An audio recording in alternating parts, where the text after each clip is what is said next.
we want to thank everybody for joining us today, and we have a special guest, Lucy Florey, and she's going to be discussing the first Adam and the second Adam. And so, Lucy, we'll let you get started. Okay, thank you.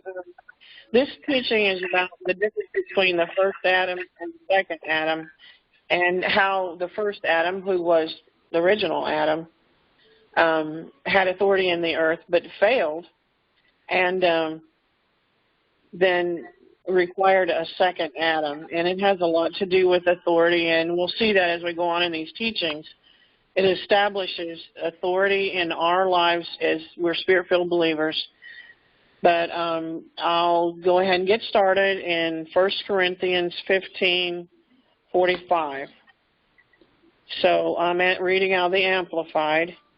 It says, "Thus it is written, the first man, Adam, became a living soul." In the King James it says soul. In the Amplified it says being, but actually it's soul. An individual personality. The last Adam is Christ, became a living, life-giving, quickening, which means restoring, spirit. Restoring the dead to life. Now, dead there means separated from God. So there's the distinction between the two Adams right there in 1 Corinthians 15:45. Now, I came up with a question today, and I think it's from the Lord, and I never considered this before, but there's the concept of why God created a man, and part of the reason that he created a man was to have fellowship, but why did he put him in the earth? So I'm going to start in Genesis 1, verse 2. And it said, "The earth was without form and an empty waste." It says in the Amplified. Now the King James says void. "And darkness was upon the face of the very great deep." So let's go back to that word void. In the Hebrew, it means chaos. So, in other words, did God create chaos on the earth? Did he create an earth full of chaos? Of course not. So what was the problem? Well, the problem was that before mankind was created, Satan rebelled, and a third of the angels, and they were cast into the earth.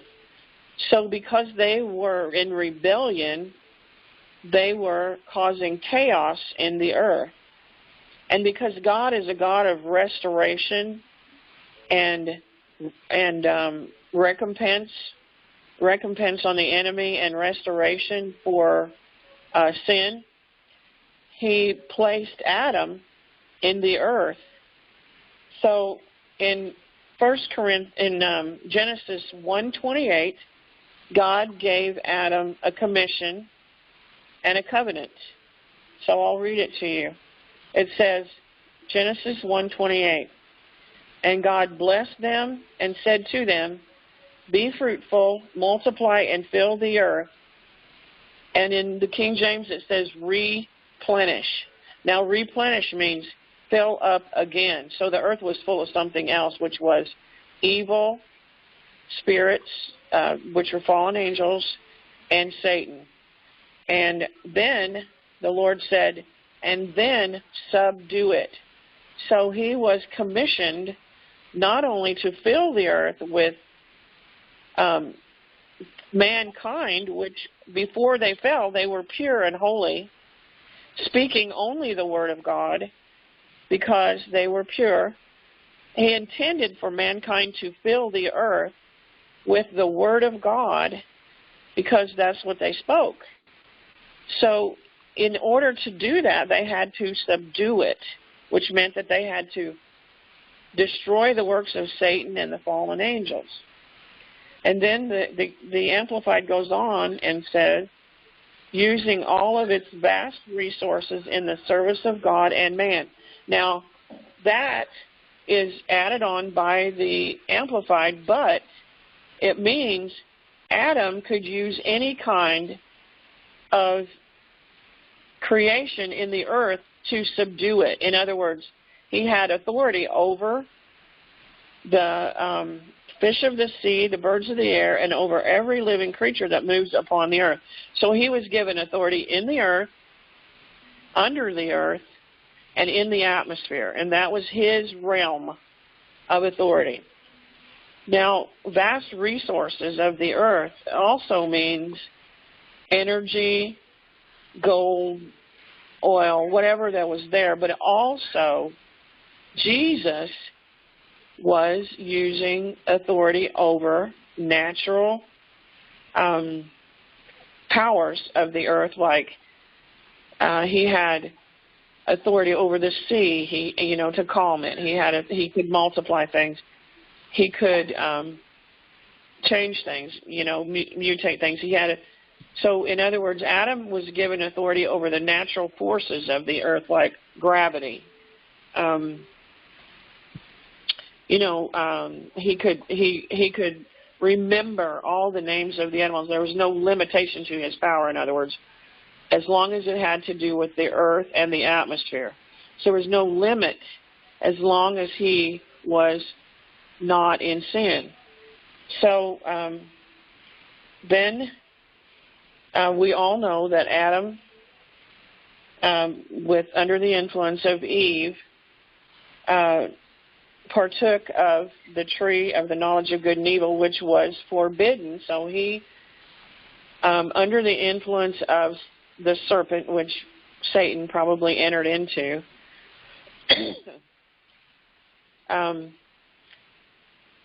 disobeyed God, got into rebellion, and when he did, we suffer the judgment of whatever we submit ourselves to. So, in other words, God told Adam that if he rebelled and disobeyed, he would surely die. Now, we know that Adam didn't die that day, but death in that sense means separation from God. So he separated himself and all of mankind from God that day and submitted all of mankind into darkness under Satan's rule. Now, over in Genesis 3, it talks about the curse, and this is the curse that we're under until we're born again, Spirit-filled believers. And it says, "And the Lord God said to the serpent, because you have done this, you are cursed above all domestic animals and above every wild living thing in the field. And upon your belly shall you go, and you shall eat dust and what it contains all the days of your life." Now this is symbolic. It says, you are cursed above all domestic animals. Now that means that the serpent, himself is on its belly, which is symbolic of when Adam fell, he fell out of the light and the wisdom and the knowledge of God under the darkness that Satan was in, because he was separated from God. Anytime you're separated from God, you're in darkness or lack of power, lack of understanding, no wisdom, no life from God. And it says, and you shall eat dust and what it contains all the days of your life. Now, there's a couple of things about that. When Adam fell, he fell under that judgment or under that rule of Satan. We know that. And I'll read that out of Matthew 4 pretty soon. But it says, you shall eat dust. Now, the parameters of Satan's rule is dust. And that means the fallen soul nature. Now, Adam was a living soul, so every bit of his power was in the soul realm. His mind, his will, and his emotions, they were pure and holy and connected to God, and he dwelt in the glory, so he didn't need access to heaven or access to spiritual things because God was his teacher.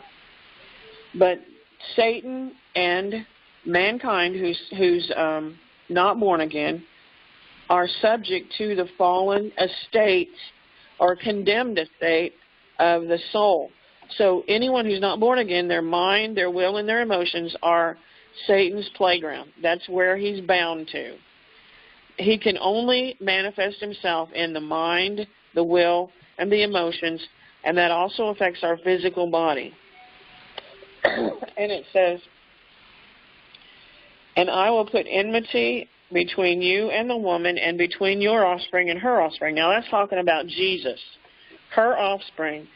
God was prophesying that there would be a seed or an offspring that would bruise and tread the head of Satan underfoot. And he was prophesying ahead of time that there would be another Adam, a second Adam, who would destroy and crush the devil. And it says, and you will lie in wait and bruise his heel, which meant that Satan waited for his time. He crucified Jesus, but in that act fulfilled the redemption of all mankind. Now to Adam he said, because you have listened and given heed to the voice of your wife, and have eaten of the tree of knowledge of good and evil, which I commanded you not, then the ground is under a curse because of you.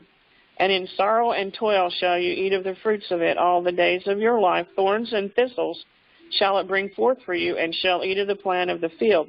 In the sweat of your face shall you eat bread until you return to the ground. For out of it you were taken, and dust you are, and dust you shall return. Now, this is talking not only about the ground, but about Adam's ability to speak the word of God and have it produce, because he was under Satan's realm then, and Satan didn't have any power because he had lost it. So it says, thorns and thistles shall it bring forth for you. So the ground was not pure anymore, because Adam's words, the power of life and death are in the words, in your word. So he couldn't bless his ground anymore because he was of a fallen nature. So his words were not powerful and pure anymore. So when Jesus went to the cross, one of the ways that he shed blood was a crown of thorns, which was symbolic of us being returned and restored in our ability to speak the power word of God and have it bring forth fruit. And it says, in the sweat of your face shall you eat bread. And the reason he had to sweat then was because his body changed form. It went from being a glorified body to a body that slowed down in frequency and did not process his food like it did perfectly when he was not in sin. So his body had to detox. So it's very basic there. But it also refers to the fact that they were made perfectly to work without any effort. And then after the fall, the work and the effort became is impossible to work without effort, because they weren't bearing 100% anymore in the glory. All right, now in Matthew 4, let me turn to that. Jesus had just fasted for 40 days and come out of fasting, and he was hungry. And the devil tempted him, and he tempted him in the lust of the eyes, the lust of the flesh, and the pride of life. So in Matthew 4:8, it says, again, the devil took him up on a very high mountain and showed him all the kingdoms of the world, and the glory, the splendor, the magnificence, the preeminence, and the excellence of them. And he said to him, these things all taken together I will give you if you prostrate yourself before me and do homage and honor me. And Jesus said to him, begone, Satan, for it has been written, you shall worship the Lord your God, and him alone shall you serve. Now Jesus did not dispute that all those kingdoms belonged to Satan, because he had stolen them from Adam by deceit. So Jesus was manifested as the second Adam, according to 1 Corinthians 15:45, because the first Adam did not fulfill his commission of subduing the earth and filling it with the Word of God. So it required a second Adam, because God could not break that covenant that he made with man. He will not break his word. So there was a requirement of a second Adam to come and restore everything that Adam had been called to restore. So Jesus came in the fullness of time because it had to be prayed in by faith, and it took 2,000 years or 4,000 years, I can't remember which. Anyway, in the fullness of time, Jesus was born to a virgin as the second Adam, but he, according to Philippians, gave up his godliness and came in the likeness of sinful flesh and bowed himself down to man's estate. He was all God, he was all man, but he's the second Adam to fulfill everything that the first Adam had failed to do. So next time we're going to talk about what the works of the flesh are, how Satan is limited to the works of the flesh, which is the soul, which is a condemned estate. And then we're going to talk about everything that Jesus did on this earth to destroy the works of the devil were things that only Adam could do. Adam, he did not do one thing outside of Adam's commission. So he kept himself without sin and bound himself to the first Adam's realm. So, and that's the end of the teaching for this time. Okay, so thank you, Lucy, so much. And we just want to invite everyone to come back and listen to this teaching on the second Adam and the first Adam and the second Adam. It's going to change your life because we are no longer bound as we were before. And thank you, Lucy, for being here. King of kings and Lord of lords, the Holy One that I adore. You're the King of kings and Lord of lords. There is no other God before.